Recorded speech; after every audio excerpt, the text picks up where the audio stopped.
Hello, everyone. This is JT here. Let's see if I can adjust this a little bit. Uh, okay, that looks fine, I guess. No, that does not look fine because it's okay. That'll have to do for now. Uh, hey, everyone. How are you? This is JT Curtis here, and I am once again doing a street sweep chat. For those of you who are new to this, I am in my car, and if you live in New York City, there is Street Sweeping Day, in which the street sweeper goes through and sweeps up the street. So you have to move your car out of the way so the street sweeper can sweep up, and then you move back into your space, and you wait for the time. So, hi. Anyway. So I thought I'd do a quick little live stream to first say hi, but also to give everybody an update. Greetings from Iran. Hello in Iran. And to give everybody an update on History of Rock 2010. So a lot of you obviously saw are doing a fundraiser for History of Rock 2010. So we've already raised a really good amount of money. I really want to thank everybody who has donated so far. We really appreciate it. I just checked in with Nick and Ashley yesterday about locking down a date to film. We're still getting the weird beatnik says, "I like your t-shirt." Thank you. Yes. Peace, brother. I'm sure some of you will think this is a woke t-shirt, and that is fine. I don't really care anymore. So, yeah, we've raised a bunch of money so far. Really appreciate that. That really helps so that could take care of some expenses and just transportation for everybody. And or she says, "Summer of Love '67 forever." Exactly. Summer of Love '67, that was a time. That was definitely a time. I wasn't there, but it was a time. um, so yeah, I guess that's kind of about it. We're working on History of Rock the 2010s. We're just trying to lock down a date and trying to put it all together. It's been so busy, man. I've been like, I just did a gig in Bethlehem, PA, with the great Jessie Wagner, who's a fantastic artist. Definitely recommend checking out her stuff. And yeah, and just we had a Beatles. We had a Pink Floyd gig, or a Pink Floyd tribute gig. Have a couple more coming up, and then I have a record release show at the Bitter End in New York on August 14th. If anybody happens to be in New York that day, you can come, and I will be selling copies of my vinyl album, Elements. They're still available on Bandcamp if anybody's still interested. A lot of you have bought one already. Huge thank you to everyone who's bought one so far. And I guess that is about it. So I have a little bit of time if anybody wants to ask questions or make comments or discuss movies. I saw Deadpool and Wolverine, not last weekend, but the weekend before. I enjoyed it. It was very good. Some surprising cameos, and Hugh Jackman as Wolverine is always enjoyable. Yeah, I don't know. Let me see if we have any.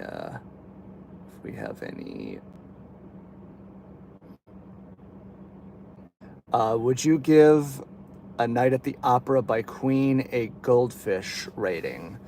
By Arshia, am I saying that correctly? Would I give it a goldfish rating? It's hard to say because it's not my favorite Queen album.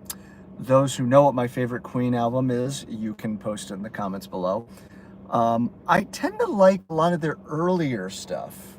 Like Night at the Opera is kind of when they make a turn that I'm not quite as into, but I don't think you can really deny how influential and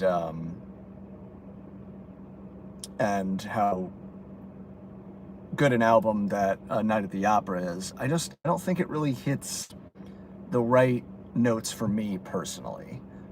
So I guess that's I have it on vinyl, but I never listen to it. So there's a lot of songs on it I do really, really like. I actually really like 39, the Brian May song. That song just always gets me. And, you know, You're My Best Friend is great. It's interesting. Bohemian Rhapsody is a song that I think its overplayedness kind of maybe has taken it down a couple pegs. I think that's why when I did the Queen playlist, I decided to use a live version. But that's where I stand on Queen's Night at the Opera. Let's see, Weird Beatnik. I'm the worst person to talk about movies with because my favorite movies is crappy B movies from the 60s. Hey, I'm with you on that. I'm sure my dad, who did Disaster Piece Theater and showed a lot of the worst movies ever made, I think you'd definitely something to check out if you want to search YouTube for Disaster Piece Theater starring Celluloid. Constantine says, today I looked at the Rolling Stones 100 Best Artists list and was really negatively surprised that Pink Floyd was there. Why are you negatively... Oh, wasn't there. I see. Wow. Well, 100 Best Artists, what does that mean? I mean, are we talking about bands or artists? Or were there bands there too? But I don't know. Rolling Stones lists are always dumb. That they only exist to get reactions. So if they don't put Pink Floyd on the list, then everybody's going to come and say, "Where's Pink Floyd?" Ah! And then, you know, they get more attention and they get more revenue, because that's just what happens. So I stopped caring about Rolling Stone a long time ago. Corinth, the movie, however, is a disgrace. What movie? We're talking about, Bohemian Rhapsody. I didn't mind. Bohemian Rhapsody was one of the few biopics I thought was okay. I didn't mind it. And I had to curb my purism at the door because I had just done the 80s video when I went to see it. So I knew the whole story of Live Aid, and they changed pretty much the whole thing. But I get that it's a movie and you want to make it a big climax and stuff like that, so it didn't bother me. It's not the greatest movie ever made, but it's fine. They were the same company that posted the Boston Bomber and Kanye West and Full Jesus garb. Yeah, I remember the Boston Bomber. I definitely remember that. I don't. And isn't there like a whole... aren't they being canceled or something because there's some Predator or something is involved with not Predator like, you know, Arnold Schwarzenegger Predator, but get to the chopper. I shouldn't joke about stuff like that. I don't remember, but yeah, I could care less about Rolling Stone. But at any rate, well, what's going on right now? So there we go. Archie says, I love that in Start of Elements song you have a voice sample of your father. Kind of reminds me of Rick Wright's voice sample on The Endless River. To me, it's a very respectable thing. You know, that might have been where I got the idea from. To give you kind of a... Here's an interesting story that a lot of you probably don't know. So I've said before that Avatar: The Last Airbender was the inspiration for Elements, and then it like slowly morphed into a lot of other things.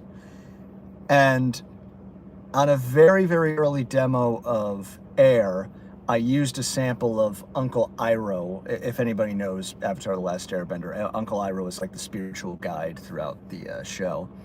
And, you know, he basically says, It is important to take wisdom from many different places. If we took it from only one place, it becomes rigid and stale. Understanding others, the other elements, will help you become whole. That's my best Mako impression, by the way. So I initially used that, but I was thinking, well, how am I going to clear that? I got to clear it with Nickelodeon or whatever. Then the idea came that because my dad had passed by that point, and he had recorded while he was losing his voice a lot of his poetry, and I realized I should use his poetry. So Todd and I worked on that for a long time, and we knew that in Yin and Yang we were going to, because Yin and Yang was like the last piece that was made for Elements, even though it's first, and we worked on what we were going to sample and what we were going to use. But I wouldn't be surprised if hearing Rick at the beginning of The Endless River was inspiration. Also, on One Last Stand, I did a lot of voiceovers a la Dark Side of the Moon, because I'm so obsessed with Pink Floyd. But thank you for the great comment. I really appreciate that. Let's see. Do you like the album Odyssey and Oracle by the Zombies? I'm not as familiar with a lot of the Zombies albums. I mostly know a lot of their hits. I gotta kind of do a deep dive into the Zombies at some point. Arshia, Zuko's uncle. Yes, that is Zuko's uncle. Have you ever seen the 1960 movie Acid Eaters? It's so bad, but it's so good. That sounds awesome, by the way. And when we're talking about acid, are we talking about acid like the corrosive acid, or acid as in, I'm going to soar through the air when I take this acid kind of acid? That sounds like great. I don't know, the great, yes, LSD, I figured. Now, the great bad movies, at least from what was shown in Disasterpiece Theater, like Shriek of the Mutilated. That's just an awful but hilariously awful film. Track of the Moon Beast. I don't know if anybody knows that, but it's great. I mean, there's always the classics like Plan 9 from Outer Space. Some of the Godzilla movies are pretty bad, and a lot of them. And then, of course, there's somewhat more modern movies like The Room. I mean, who doesn't love The Room? You're tearing me apart, Lisa!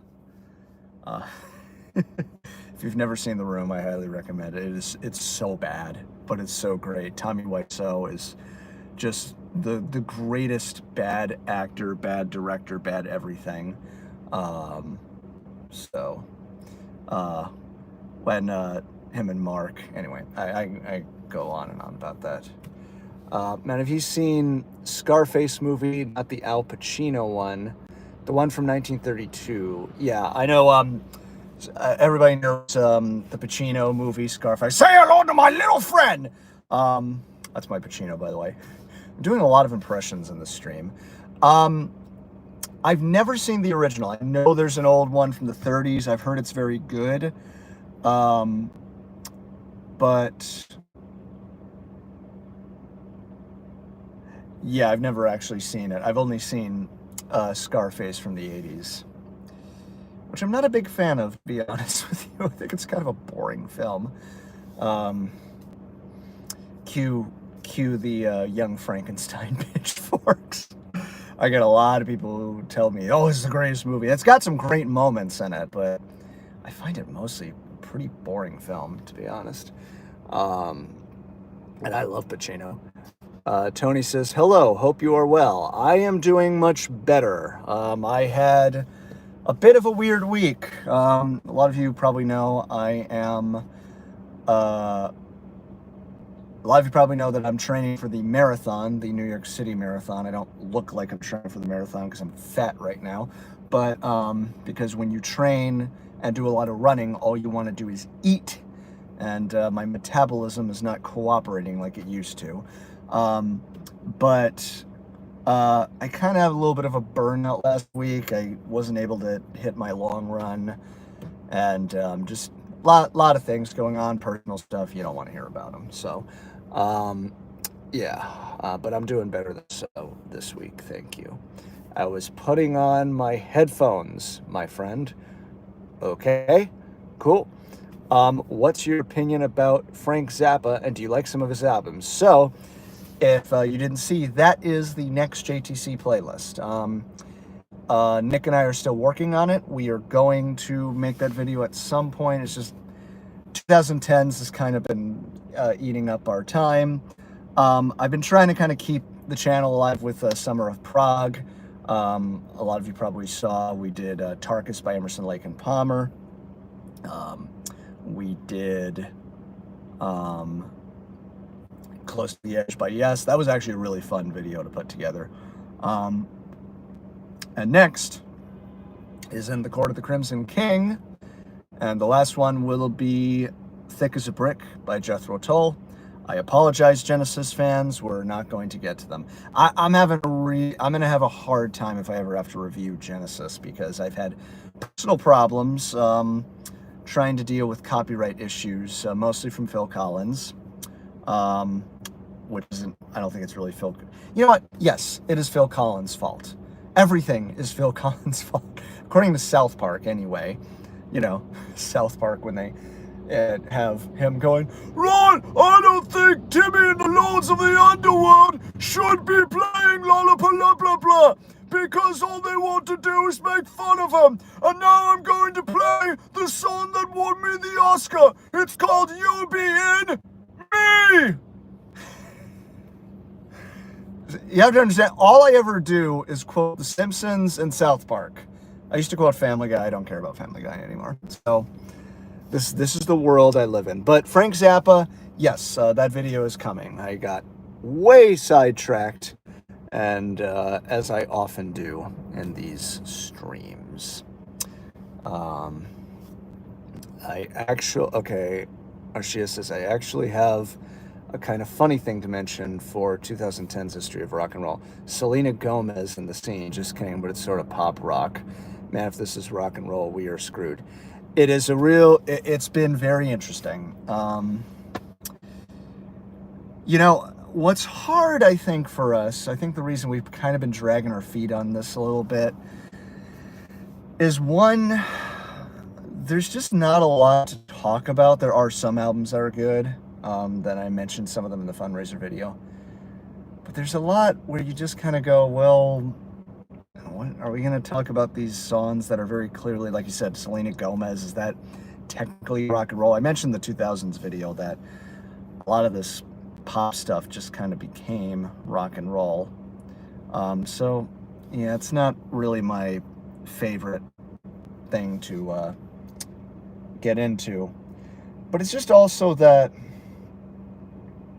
I don't know that we really have much to say, because I'm kind of writing the copy and it's just not really coming to me like it did with the 70s video. That wrote itself. I mean, I already had like my hit list of everything I was going to talk about. I did a little research of other things to talk about, and we had to take out so much that we had to make a 70s extra video that nobody ever watches, by the way. The 90s video, for example, that one flew. I mean, you know, me and Nick especially, like, you know, we were just, oh my God, you remember the Chili Peppers, remember the Black Album by Metallica, remember, you know, Alice in Chains and blah, blah, blah, blah, blah. I mean, just like that one just flew. The 2000s, we had a harder time, but we were also in the middle of a pandemic, so we had a lot of time to work on it. The 2010s video, because we're so busy, and 2010s was kind of a weird decade. But yeah, I don't know, rock and roll kind of, you know, at a certain point, I'm probably going to talk about this in History of Rock, the 2010s.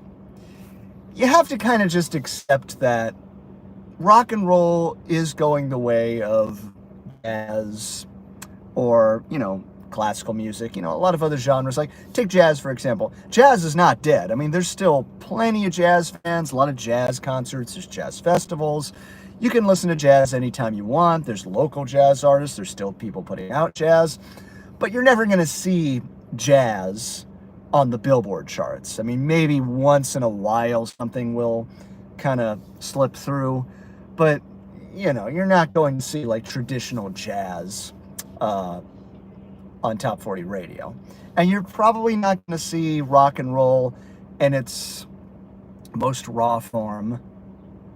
Well, I shouldn't say never, because rock and roll did kind of make somewhat of a return at the beginning of 2020, but it was like Olivia Rodrigo and, I mean, would I put that up there with Led Zeppelin or, The Who? No, or Pink Floyd. But I think that's just kind of where rock and roll needed to go. It needed to go back in the underground because it thrived when it was in the underground. It thrived when it was new and it was unique and it was doing its thing. The minute it started becoming commercialized in the 80s, it really lost its edge.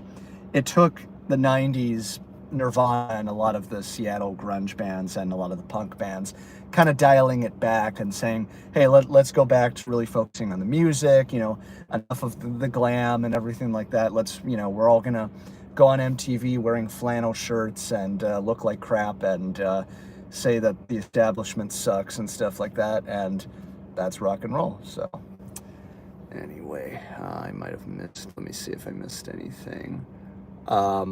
Dakota, sorry, I hope I'm saying that correctly. Did you get a chance to see Georgia perform at the Olympics? A metal band in the Olympics was so awesome. I haven't really watched the Olympics. I've just kind of been following what people are saying on social media. A lot of it is, seems like people are freaking out for no reason. No, I don't really watch the Olympics and a lot of stuff like that. I'm busy making videos for YouTube. But I don't know Georgia. Am I saying that correctly? I'm probably not. I am the worst history of rock historian ever. Georgira. Probably not saying that correctly. I will look them up. And Arshia says, neither for me. That was only me watching Disney Channel late 2000s. I wasn't into music or rock, so my cousin really told me about Queen, especially when I became a musician. I loved it. Very cool. Yeah, I was in the late 2000s. I was well into my 20s, and I didn't watch the Disney Channel. I didn't watch anything. I was busy just putting out my own music. I put out the Seventh Son album in the late 2000s. So there's that. What else is going on? Weird Beatnik. I love that name, by the way. Personally, and this is only my opinion, I think rock and roll needs to get back to the blues, even if it never reaches the mainstream again. I do think it's missing that ingredient.